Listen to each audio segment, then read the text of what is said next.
Hey everybody, it's Dan. Welcome back. This is going to be a painting video for some medieval peasant archers that I made out of the Wargames Atlantic Peasant Levy that we took a look at last month. And I'll be painting these up in my Razzle Dazzle style, which is going to involve blocking out color. We'll then give it a very light dry brush and then a heavy wash at the end.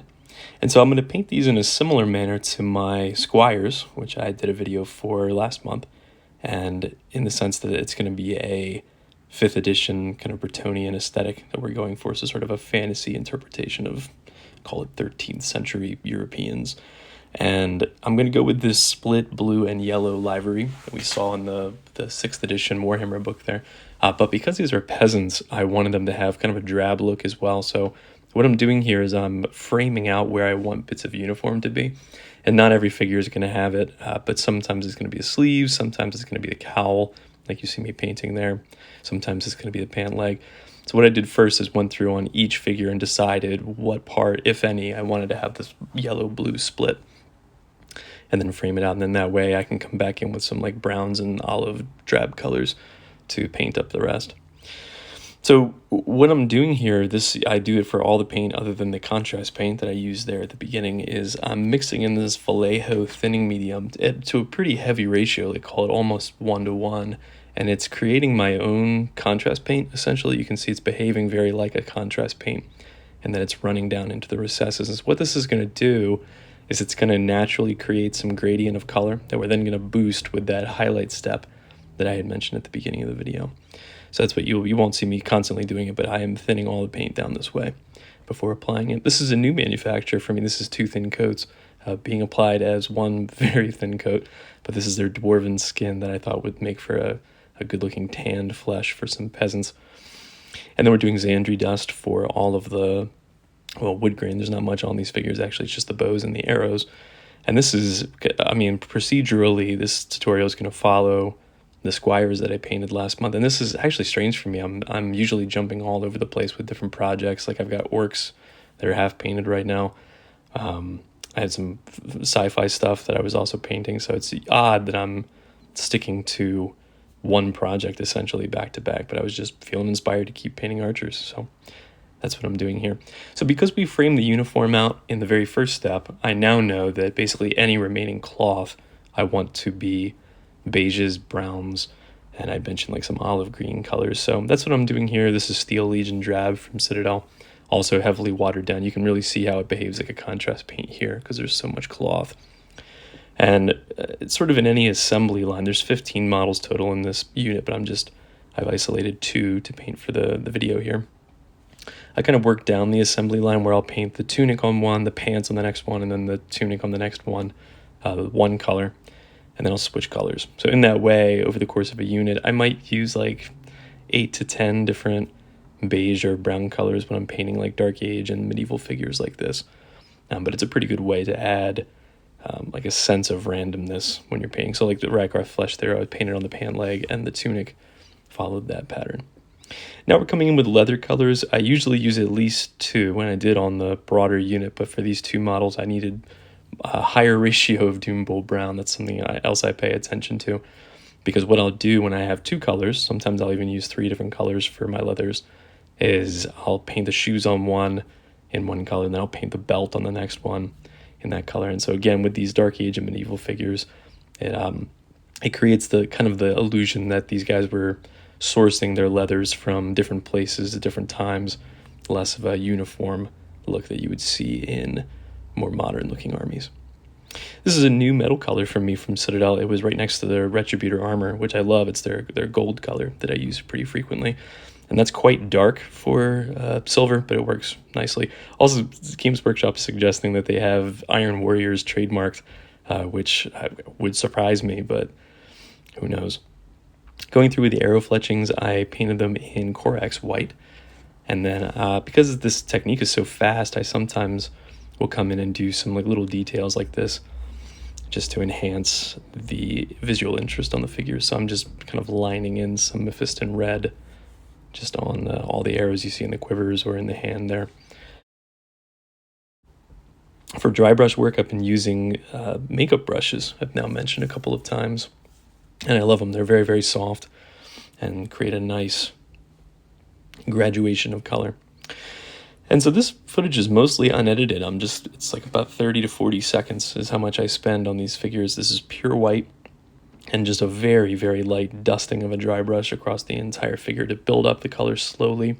If you're too aggressive with it or you're too firm, it's going to create streaks and it's not going to look correct because you're trying to create, again, the illusion of a highlight here where one either doesn't exist or is very weak just from that first layer that you put down when you're blocking colors out.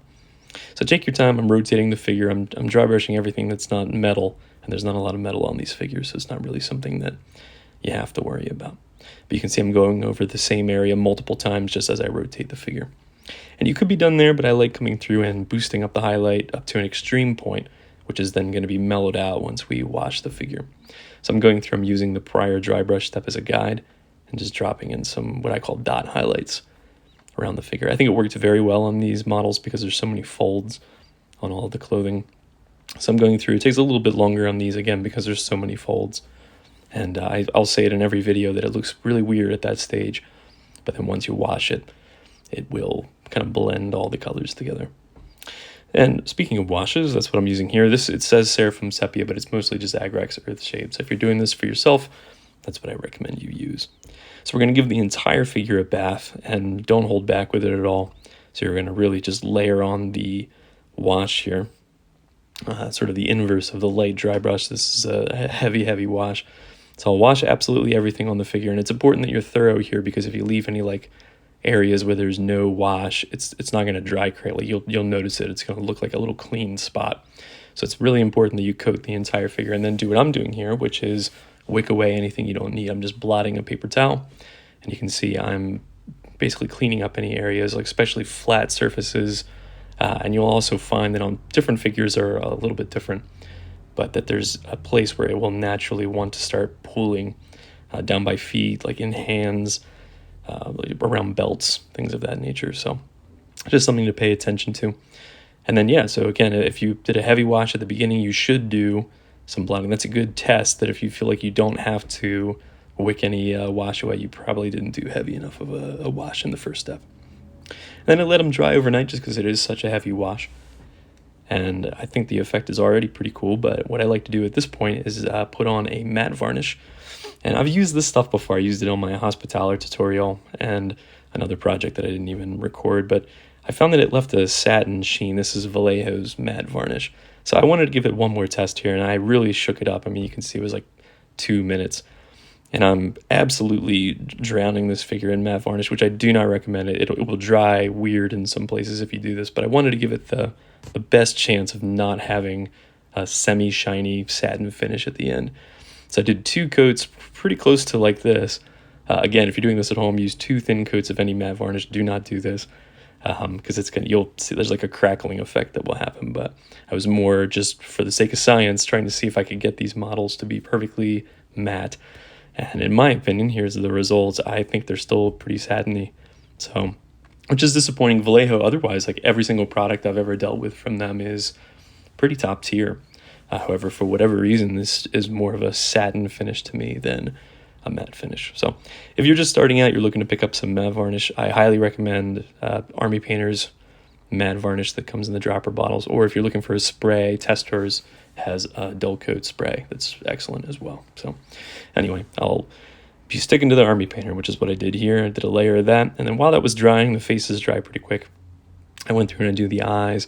And I think this is if you don't have a lot of experience with eyes, it just takes practice. And this is a great place to practice on some peasants because any instances of like wonky eyes where they're going off in multiple directions is almost thematic, just to have these kind of goofy looking impoverished peasants. So that's what I'm doing here. Drop the pupils in once the white's down in the upper middle of the eye. Use slightly thinned down paints, a detail brush, take your time. And then I'll do this with peasants, I'll do this with undead, stuff like that. But if the eyes are too large, the white areas are too bright, this is a fun little trick where if you take a red shade like Carroburg Crimson, just do a little dot on the inside part of the eye touching the nose, and then kind of fan it out, it creates kind of a sickly look, and it will mellow out the brightness of the eyes as well. And then from there you base them up, and this is what they look like in the end. So I'm pretty pleased with how this turned out. I keep talking about it, but I will remake my basing tutorial video so that it matches my current format for tutorial videos. But anyway, some more painting content to come, more review content. In the meantime, I appreciate you dropping by for this one. And until next time, happy gaming.